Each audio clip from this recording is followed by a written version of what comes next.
మన Chiranjeevi vascular and multi speciality hospital దేశంలోనే best vascular and endovascular facilities and all multi speciality care.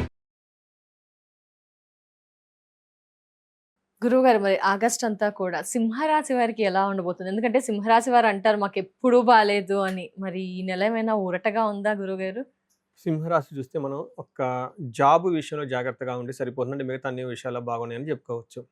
రెండోది, మీరు క్వశ్చన్లు అడిగారండి, సింహరాశి వాళ్ళు కొంచెం ఇలా ఎక్కువ అంటూ బాధల్లో ఉంటారు ఉన్నట్లు ఉంటారు గురువుగారు. అని చెప్పేసి అది కామెంట్స్ కూడా ఎక్కువగా మాది ఎప్పుడూ బాగాలేదు అని అంటూ ఉంటారు. కరెక్ట్ అండి. దానికి కారణం ఏంటంటే వీళ్ళకి అష్టమ శని నడుస్తూ ఉందండి. జనరల్గా మనకి ఊళ్ళలో ఏం చెప్తారంటే అష్టమ శని నడిచేటప్పుడు అష్ట కష్టాలు వస్తాయని చెప్తూ ఉంటారు అనమాట. ఏదో ఒక ప్రాబ్లం ఉంటూనే ఉంటుంది, వన్ బై వన్ ఇంకా ఊపిరి అనేది ఏమంటారు తీసుకోవడానికి కూడా టైం ఉండదు అన్నట్లు ఉంటుంది అనమాట. ఏదో ఒక ప్రాబ్లంలో ఉంటూనే ఉంటారు. రెండోది, ఈ రాశి వాళ్ళకి జనరల్గా ప్రాబ్లం ఏంటంటేనండి వీళ్ళదంతా నాదే అనుకున్నట్లు కూర్చుంటారండి. ప్రపంచం నడుస్తుంది సింహరాశి వాళ్ళు అన్న ఫీలింగ్ లో ఉన్నట్లు. అంటే కొంచెం అతి చేసి చెప్తున్నాను. జనరల్ గా వాళ్ళు మా హస్బెండ్ బ్రహ్మాండంగా జాబ్ చేస్తున్నాడు, దానికి కారణం నేనే. పిల్లలు బాగా చదువుతాను, దానికి కూడా కారణం నేనే. అంతా బాగున్నా అంటే ఏది బాగున్నా అంత కారణం నేనే అనుకుంటారు. అది బాగున్నాయి అంతవరకు ఓకే. అంటే బాగా లేకపోయినా కానీ దాని కారణం వీళ్ళే అనుకుంటారు. అంటే వయసు వరుస ఆ మెంటాలిటీ. ఎవరో ఏదో బాగుంటే నా వల్ల అని అనుకుంటారు ఓకే. బట్ వేరే వాళ్ళు బాగా లేకపోయినా కానీ వీళ్ళ వల్ల అనుకుంటే అది ప్రాబ్లం అవుతుంది అనమాట.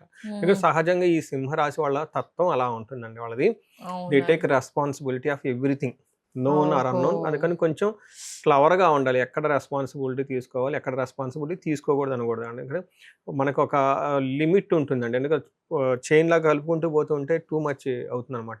ఎక్కడో ఒక దానికి వరకు ఫోకస్ చేసి అక్కడ రెస్పాన్సిబిలిటీ తీసుకుని అక్కడ రిజల్ట్ చూపిస్తే ఇట్స్ గుడ్. ప్రతిదానికి రెస్పాన్సిబిలిటీ తీసుకొని ప్రతిదానికి ప్రాబ్లం అవుతూ ఉంటే వీళ్ళకి ఇబ్బందులు పడిపోతూ ఉంటారనమాట.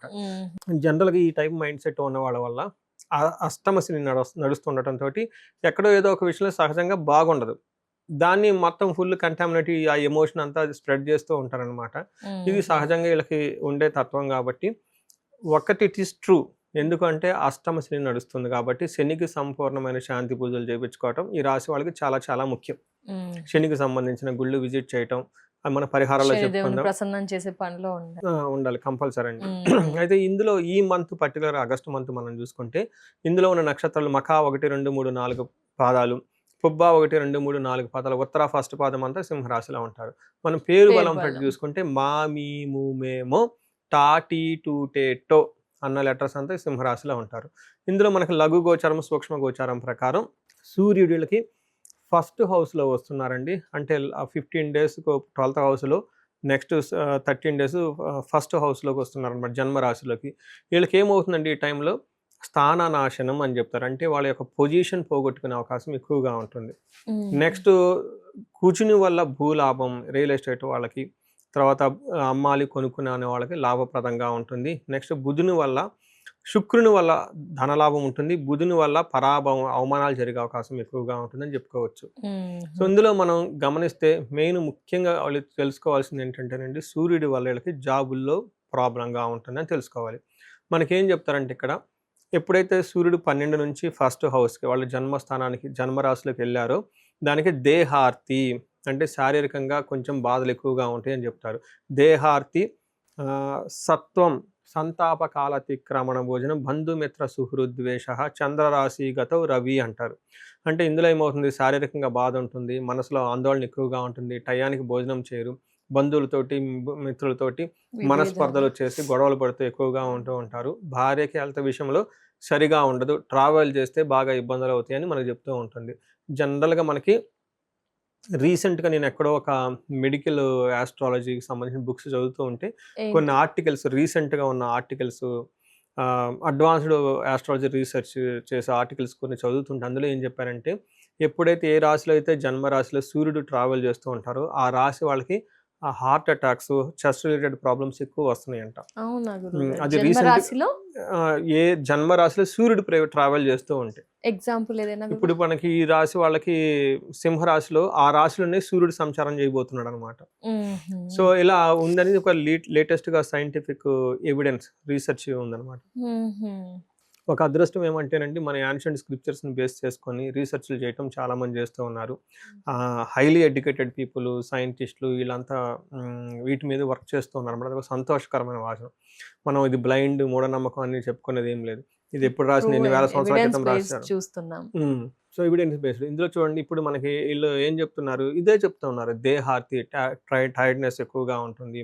రెండోది టయానికి భోజనం చేయరు. టయానికి భోజనం చేయకపోతే ఏమవుతుందండి, గ్యాస్ట్రైటిస్ వచ్చేస్తుంది. ఎప్పుడైతే గ్యాస్ట్రైటిస్ వస్తుందో డీహైడ్రేషన్ రెండు కలిపి ఉంటే that is one of the primary కారణం for the heart attacks. So ఇందులో అదే చెప్తారు, టయానికి భోజనం చేయరు, దేహార్తి, టైర్డ్గా ఉంటూ ఉంటారు శారీరకంగా అని చెప్పేసి. ఇది మనకి ట్రావెల్ అవన్నీ చేస్తే కేర్ఫుల్గా ఉండాలని చెప్తూ ఉంటారు. బట్ ఓవరాల్గా సమరీ ఏంటంటే సూర్యుడి వల్ల వీళ్ళకి కొంచెం ప్రాబ్లమాటిక్గా ఉంటుందని గమనించుకోవాలి. నెక్స్ట్ కుజుడుకి వీళ్ళకి 11th హౌస్లో ఉండటం వల్ల చాలా చాలా బెనిఫిట్ అవుతుందండి. ఆల్మోస్ట్ ఒక 45 days చాలా చాలా బాగుంటుంది. ఎప్పుడైతే కుజుడు 11th హౌస్లో ఉంటారో వీళ్ళ ధైర్యం, risk taking abilities, energy level చాలా పెరిగిపోతాయి అనమాట. వీళ్ళకి ఎలా మనకి ఏం చెప్తారంటే మహర్షులు, ఆరోగ్యం, అర్ధలాభం చ సంతోషం, వస్త్రలాభ కృత్తు, యత్న కార్యానుకూలత్వం, ధైర్యం ఏకాదశే కుజే అంటారు. అంటే 11వ స్థానంలో ఎప్పుడైతే కుజుడు వచ్చారో వీళ్ళకి ఆరోగ్యం బాగుంటుందంట, ధన ప్రవాహం బాగుంటుంది, సంతోషంగా ఉంటారు, బట్టలు కొనుక్కుంటారు. నెక్స్ట్ యత్న కార్యానుకూలత్వం, ఏదైనా గనక ప్రయత్నం చేస్తే అందులో చాలా అనుకూలంగా ఉంటుంది, ధైర్యంగా ఉంటారని చెప్తూ ఉంటారు అనమాట. అయితే వీళ్ళకి ఒక విషయం జాగ్రత్తగా ఉండాలి, ధనం కోల్పోయే అవకాశం ఎక్కువగా ఉంటుంది. అంటే ఏ రూపంలో, ఏ విధంగా? వీళ్ళకి మెయిన్ డిస్ట్రక్షన్ ఆఫ్ ఫైనాన్స్ అంటారు ఇంగ్లీష్లో. అంటే సేవింగ్స్ ఏదైనా ఉంటే, కూడబెట్టిన ధనం ఏమైనా ఉంటే సడన్గా పోయే అవకాశం ఎక్కువగా ఉంటుంది. బంగారా, జ్యువెలరీ ఇదంతా కూడబెట్టింది కదండి, నిల్వ ఉన్నాయంతా పోయే అవకాశం ఎక్కువగా ఉంటుంది, కేర్ఫుల్గా ఉండాలి. నెక్స్ట్ ఇంకొక గ్రహము శుక్రుడు, వీళ్ళకి శుక్రుడు కూడా బాగా సపోర్టివ్గా ఉన్నారు. శుక్రుడు వీళ్ళకి 2వ స్థానంలో ఉండటంతో మనకేం చెప్తారంటే కుటుంబ సౌఖ్యం, ఆరోగ్యం, స్త్రీ సల్లాభం, యశత్కరం, దేహ సౌఖ్యం, వస్త్రలాభం, ద్వితీయ స్థానానికి భృగునందనే అని చెప్తూ ఉంటారు. తర్వాత ఇందులో ఏమవుతుంది, కుటుంబం ప్రకారం బాగుంటుంది, ఆరోగ్యం బాగుంటుంది. మెయిన్ లేడీస్ అయితే జెంట్స్, జెంట్స్ అయితే లేడీస్తో మంచి హెల్దీ రిలేషన్షిప్స్ మెయింటైన్ చేస్తూ ఉంటారు. ఇది ఇంటికి సంబంధించిన వాళ్ళు కానీ బయట ఆఫీస్లో ఉన్న కొలీగ్స్ కానీ. దేహ సౌఖ్యం, శారీరకంగా చాలా బాగుంటారు, మంచి ఫుడ్ తిని లైఫ్ని ఎంజాయ్ చేస్తూ ఉండొచ్చు అని చెప్పుకోవచ్చు. సో మనం ముందుగా చెప్పుకునే విధంగా ఒక ప్రొఫెషనల్ మ్యాటర్స్ తప్పక మిగతా అంతా బాగుందని చెప్పుకోవచ్చు. నక్షత్రాల పరంగా గురుగారు సింహరాశి వారికి? సింహరాశి వాళ్ళకి నక్షత్ర ప్రకారం కూడా బాగుందండి, బాగుంది. సో ఇందులో మఖా నక్షత్రం వాళ్ళు చూసుకుంటే క్షేమంగా ఉంటారు ఫస్ట్. నెక్స్ట్ సౌఖ్యంగా ఉంటారు, ధనలాభం ఉంటుంది, మంచి ఫుడ్ తింటూ ఉంటారు. అయితే ఇందులో మనకి చెప్పొచ్చేది ఏంటంటే మృత్యు భయము, నాశనం అని చెప్తూ ఉంటుంది. ఏదో అనుకున్న ఒక పని సూర్య భగవానుడి వల్ల పోతారు, తద్వారా వీళ్ళు ఫ్యూచర్ గురించి చాలా టెన్షన్ పడుతూ ఉంటారు అనమాట. నెక్స్ట్ పూర్వ పాల్గొని నక్షత్రం వాళ్ళకు కూడా సేమ్, క్షేమంగా ఉంటారు, సౌఖ్యంగా ఉంటారు, మంచి ఫుడ్ తింటూ ఉంటారు, ధనలాభం ఉంటుంది. వీళ్ళకి మృత్యు భయం, అగైన్ ఫ్యూచర్ గురించి చాలా టెన్షన్ పడుతూ ఉంటారని చెప్పుకోవచ్చు. నెక్స్ట్ ఉత్తర ఫాల్గుని నక్షత్రం వాళ్ళకి వీళ్ళకి కూడాను ఒక్క మృత్యు భయం తప్ప మిగతా అన్ని విషయాల్లో బాగుంది, మిగతా నక్షత్రాలాగా అని చెప్పుకోవచ్చండి. ఏం పరిహారాలు గురుగారు సింహరాశి వారికి? మరి వీళ్ళకి ఈజీ అండ్ పవర్ఫుల్ రెమెడీ ఏంటంటేనండి, ఆదిత్య హృదయ స్తోత్రం అని ఉంటుంది. దీన్ని చక్కగా ప్రతిరోజు చదువుతూ ఉంటే చాలా బాగుంటుంది. సూర్య నమస్కారాలు చేయటం.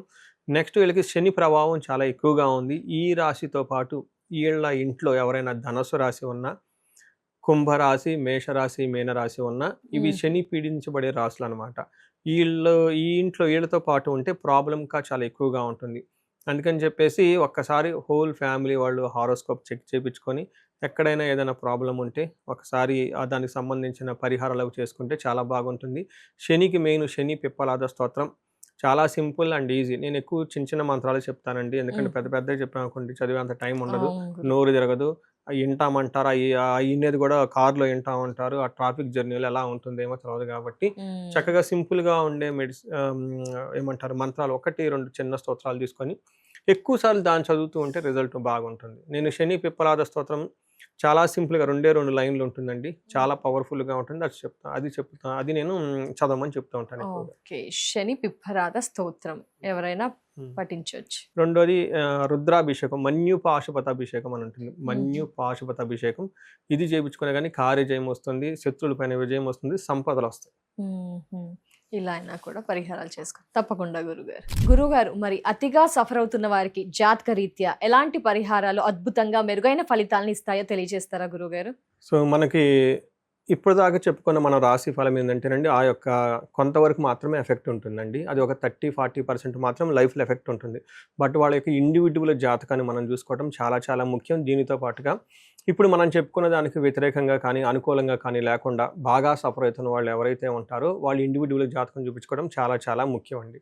అండ్ నేను రీసెర్చ్ గ్రూప్ లాగా చేస్తున్నానండి. అరౌండ్ మనకి 40 ఇయర్స్ +/- 5 ఇయర్స్ అంటే 35-45 ఎవరికైతే ఏజ్ ఉందో అప్పటిదాకా వాళ్ళ కెరియర్‌లో చాలా సక్సెస్‌ఫుల్‌గా ఉండి, అకాడమిక్స్‌లో చాలా సక్సెస్‌ఫుల్‌గా ఉండి, కెరియర్‌లో కూడా ఒక మేనేజర్ లెవెల్, ఒక నాయకత్వ లక్షణాలు, సమాజంలో ఒక ఉన్నతమైన పొజిషన్‌కి వచ్చేసి అందరి దగ్గర కీర్తి ప్రతిష్టలు, గౌరవం, మర్యాద, కొంచెం డబ్బు సంపాదించుకొని ఒక సిస్టమాటిక్‌గా ఉన్నవాళ్ళు సడన్‌గా ఆ ఏజ్‌లో డౌన్ వస్తుందండి. దీనికి మిడ్ లైఫ్ క్రైసిస్ అని చెప్పేసి మనకు అంటూ ఉంటారు జనరల్‌గా మోడర్న్ సైకాలజీలో. హార్మోనల్ చేంజెస్ అని, పోస్ట్ మెనోపాజ్ అని, ప్రీ మెనోపాజ్ అని రకరకాల పేర్లతో చెప్తూ ఉంటారు. బట్ అరౌండ్ 40-45 మధ్య లాట్ ఆఫ్ చేంజెస్ ఉంటుందండి. అది జెంట్స్‌కి లేదంటే లేడీస్‌కి. ఇది ఎందుకు వస్తుంది? కారణం ఏంటి? అని మనం ఒక మిడ్ లైఫ్ క్రైసిస్ అని ఒక టైటిల్ పెట్టి వదిలేయకుండా జ్యోతిష శాస్త్రం చాలా బ్యూటిఫుల్‌గా అందులో మనకి రీజన్స్ చెప్తారు ఎందుకని. చాలా శాపాలు ఉంటాయండి. అంటే మనకి లైఫ్‌లో కొన్ని ఏజ్‌లో కొన్ని యాక్టివ్‌గా ఉంటాయండి. మన చిన్నప్పుడు బాలారిష్టాలు అంటారు. పెళ్ళైనప్పుడు వివాహ దోషాలు అంటారు. కొంచెం లైఫ్‌లో సెటిల్ అయ్యి ధనం వచ్చినప్పుడు వేరే శాపాలు ఉన్నట్టుయండి. తర్వాత ఈ శాపాలు ఇంకా ఏమైనా ఉన్నాయి అనేది యాక్టివ్ అవుతున్నాయో చూసుకోవాలండి. సో నా రీసెర్చ్‌లో ఎవరైతే ఇలా సక్సెస్ఫుల్ ట్రాక్ రికార్డు ఉండి సడన్‌గా ఆగిపోయారు, బ్లాక్ అయ్యారంటే ఖచ్చితంగా వాళ్ళ దాంట్లో శాపాలు యాక్టివేట్ ఉంటాయండి. సో ఇది ఎప్పుడైతే నేను ఈ మెసేజ్ చెప్పుకుంటూ వస్తున్నాను లాస్ట్ 4-5 మంత్స్ నుంచి వచ్చిన హారోస్కోపులు మొత్తం ఇలాంటి కాలసర్ప దోషాలని, పితృదోషాలని, మాతృదోషాలని, మాతృశాపాలని ఇలా మనకి శాపాలని ఉంటాయండి. దాదాపు ఒక 7-8 బాగా పవర్ఫుల్ శాపాలు ఉంటాయి అనమాట. అలానే గ్రహ దోషాలు ఉంటాయి అనమాట. అవి ఎంత చేసినా కానీ పోవన్నమాట. ఇవి జనరేషన్స్ నుంచి వస్తాయి. మొన్న రీసెంట్‌గా కూడా ఒకళ్ళు వచ్చారండి. చూసిన వెంటనే చెప్పాను, మీ అబ్బాయికి త్రిపిండి దోషం ఉంది. అది ఈళ్ళ చేసిన వల్ల రాదు, వీళ్ళ యాన్సిస్టర్ చేయటం వల్ల. అప్పుడు అవునండి, మా చిన్నప్పుడు మా అమ్మమ్మ గారు ఇలా చేసేవాళ్ళండి. ఆ తర్వాత మా పిన్ని కూతురు ఒక ఆమె చనిపోయిందండి, ఇలా ఉందండి. ఇలా వాళ్ళ హిస్టరీ అంతా చూసుకుంటూ వచ్చారనమాట. ఇలా జనరేషన్స్ నుంచి ఎప్పటి నుంచో ఉన్న టఫ్ అయిన ప్రాబ్లమ్స్ ఉంటే ఇవన్నీ వస్తూ ఉంటాయండి. ఒకసారి హారోస్కోప్ చూపించుకోవటం ఎంతైనా ముఖ్యం. ఇమ్మీడియట్‌గా పరిష్కారాలు చేసుకొని, పరిహారాలు చేసుకుంటే లైఫ్ అనేది ఆ బ్లాక్‌పై ముందుకెళ్ళిపోతారండి. నెక్స్ట్ ఇండివిడ్యువల్‌గా ఎవరైనా ధనానికి విపరీతంగా బాధపడుతూ ఉంటే స్వర్ణలక్ష్మి విశేష హోమం అని ఉంటుందండి. రాబోయేది వరమహాలక్ష్మి. మనం శుక్రవారాలు చక్కగా చేసుకుంటాం కాబట్టి ప్రతి ఒక్కళ్ళు దాన్ని సద్వినియోగం చేసుకోవాలండి. నేను మా ఫ్రెండ్ ఒకళ్ళు ఉన్నారండి. వీళ్ళు ఇవన్నీ నమ్మరు. ఫ్రెండ్ కాబట్టి ఓకే వెళ్ళిపోతుంది, నా ప్రొఫెషన్ అని, ఆయన ప్రొఫెషన్ ఆయన ఈ మోటివేషనల్ స్పీకరు, గైడెన్స్ ఇదంతా ఇస్తూ ఉంటారు. ఇంగ్లీష్ బుక్స్ అవన్నీ చదివేసి నమ్మరు వాళ్ళు బేసికల్‌గా. సో ఏదో ఒక సందర్భంలో వాళ్ళ ఇంట్లో నేను కుబేర పాశుపత అభిషేకం చేయించాల్సి వచ్చింది. అది కూడా ఫోర్స్, ఫ్రెండ్ కాబట్టి నువ్వు ఇన్ని చేస్తున్నావు కదా, నా గురించి ఒక్కటి చేయని చెప్తే అదంతా అయిపోయిన తర్వాత ఫస్ట్ వాళ్ళు ఇచ్చిన రెస్పాన్స్ ఏంటంటే నాకు, ఇలాంటి పూజలు ఎన్ని ఉన్నాయండి అన్నారు. పాశుపతాలు దాదాపు 365 ఉంటాయండి. మెయిన్ ఇంకా చాలా ఉంటాయి. అంటే డైలీ ఒక్కొక్కటి మా ఇంట్లో చేపిస్తారా అని అడుగుతున్నారు. డైలీ ఒకటి చేయమని చెప్పేసి. చూడండి, అంటే ఆ మంత్రాలకి ఆ వైబ్రేషన్స్ అలా ఉంటుందండి. ఇప్పుడు ఒక చిన్న మాట మిమ్మల్ని అలా అంటే నెగిటివ్గా ఫీల్ అయిపోతాం. మరి ఆ అన్ని మంత్రాలు అంతమంది బ్రాహ్మణులు చదివితే అది ఎక్కడ పోతుందండి? దానికి ఇంపాక్ట్ ఉంటుందండి. అందుకని ఇలాంటి పరిష్కారాలు చక్కగా చేసుకుని లైఫ్లో 10 అంతలు ముందుకెళ్ళాలని చెప్పేసి నేను కోరుకుంటున్నాను. వచ్చేది స్వర్ణలక్ష్మి, మనకి లక్ష్మీ వ్రతాలన్నీ ఉన్నాయి కాబట్టి స్వర్ణలక్ష్మి అభిషేకం ఉంటుంది, పాశుపత అభిషేకం, విశేష హోమం ఉంటుంది. అందరూ చక్కగా సెలబ్రేట్ చేసుకొని ధనవంతులు కావాలని చెప్పేసి నేను కోరుకుంటున్నాను. ఏదైనా గనక వివాహానికి గనక ప్రాబ్లంగా ఉంటే అన్యోన్య దాంపత్య పాశుపత అభిషేకము, హెల్త్ బాగా లేకుండా ఉంటే మనకేమని చెప్తారంటే మృత్యుంజయ పాశుపత అభిషేకము, హోమము, కాలసర్ప దోషము, త్రిపిండి దోషము, ఇవి ఇలా ఎనీథింగ్ వాళ్ళకి ఎక్కడైనా కనుక ఛాలెంజ్ ఉంటే ఇమ్మీడియట్గా ఒకసారి అపాయింట్మెంట్ తీసుకొని జాతక చక్రం చూపించుకొని దాని కారణాలు ఏంటో పరిష్కరించుకొని ఇమ్మీడియట్గా పరిహారాలు చేసుకుంటే 3-6 మంత్స్లో మొత్తం లైన్లో పడిపోతారండి. సో ఎన్నో కేసులు చేస్తున్నాను. ఇది మహర్షులు ఇచ్చిన ఈ జ్ఞానాన్ని, మన పెద్దవాళ్ళు ఇచ్చిన ఈ మంత్రాలని వీటిని ఉపయోగించుకొని లైఫ్ 10 అంతలు వెళ్ళాలని చెప్పేసి నేను కోరుకుంటానండి. అందరికీ అష్టలక్ష్మిలు ఉండాలని చెప్పేసి, కృపా కటాక్షం కలగాలని, భోగభాగ్యాలతో అందరూ వృద్ధి చెందాలని చెప్పేసి కోరుకుంటున్నానండి. నమస్తే, ధన్యవాదాలు గురువు గారు. రాశి వివరణ, ప్రిడిక్షన్, పరిహారాలు, అలాగే అతిగా సఫర్ అవుతున్న వారికి కూడా పరిహారాలు తెలియజేసినందుకు చాలా ధన్యవాదాలు గురుగారు. నమస్కారం. నమస్తే.